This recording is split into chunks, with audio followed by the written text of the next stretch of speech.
This part continues with just another type of notation that you need to be familiar with, and this gets into what they call a composition of functions.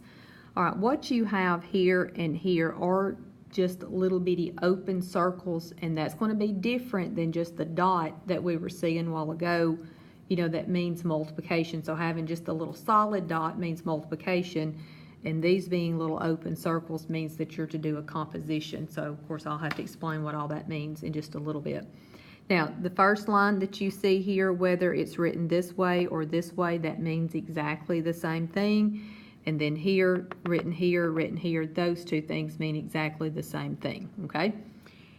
All right, so first one we're going to look at, of course this is using the little open circle in this case, so you would read this as f of g of 2. That's the way that that would be read, okay? Let's see, F and G. I just realized, I guess I cut that off at the top. I'm sorry. All right, let me just make up a F and a G here real quick.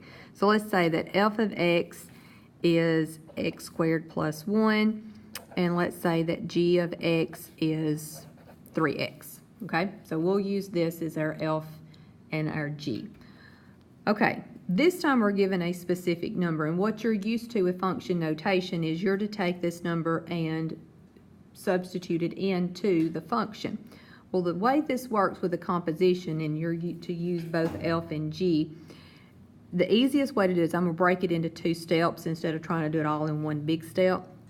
You take whatever number is given to you and you first plug it into the letter that's just immediately in front. So right in front of my 2 is the G, okay? So I'm going to come over here to the side and I'm going to substitute the 2 into the G to begin with. So that means that I would have to do 3 times 2, of course, which gives me 6, okay? Now, once you get that result is then plugged into the letter that's listed here, the F, okay? So we've got to take the result of 6 and plug the 6 into the F. So that means I would have 6 squared plus 1. Of course, that's 36 plus 1, which gives me 37.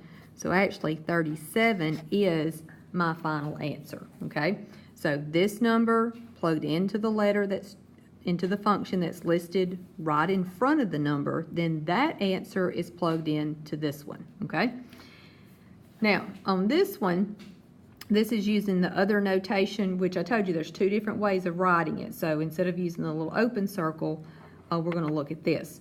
So you still have to take the number, and you're still, just like a while ago, you're going to substitute it first into the letter that's right in front of it. So this time, I'm going to substitute into F first.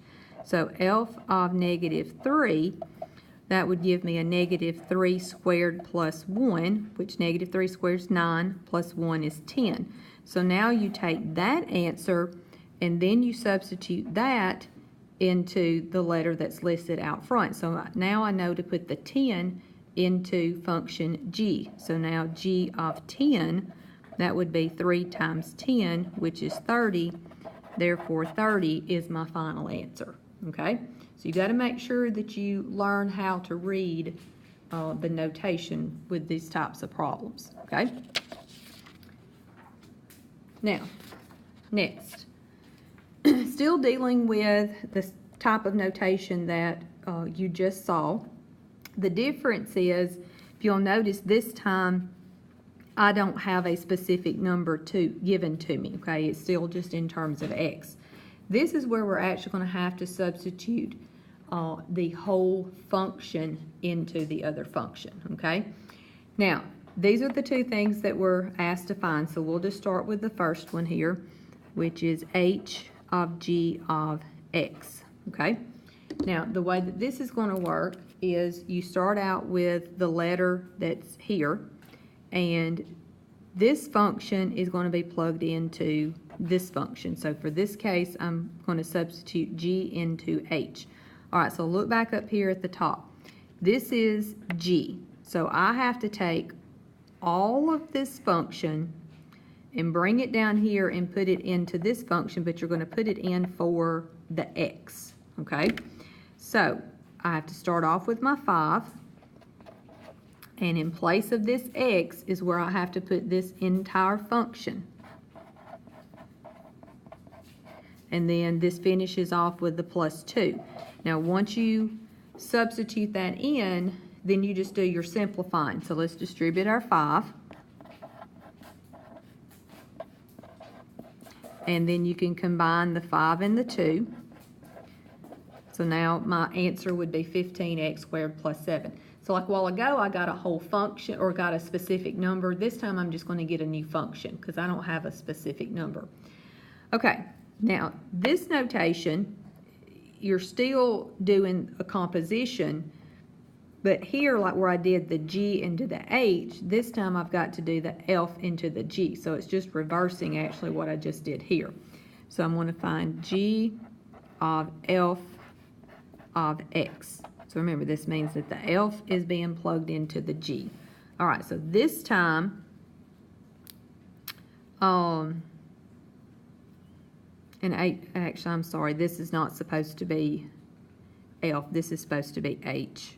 I forgot I named this H instead of, I'm sorry, that may be confusing you there. All right, so this should be H.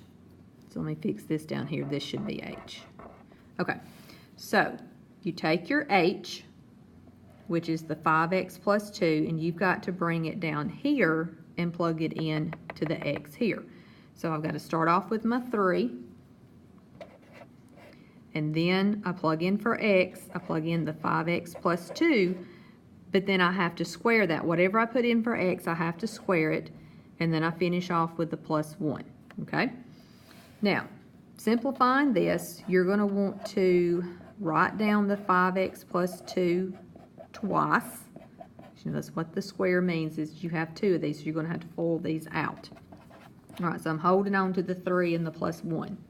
All right, so FOILing this out, I would have 25x squared plus 10x plus 10x plus 4.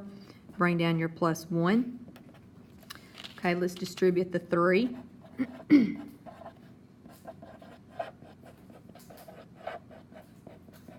And don't forget to bring down the plus 1. All right, so now let's just combine like terms. So 30x plus 30x is 60x, and 12 plus 1 gives me 13.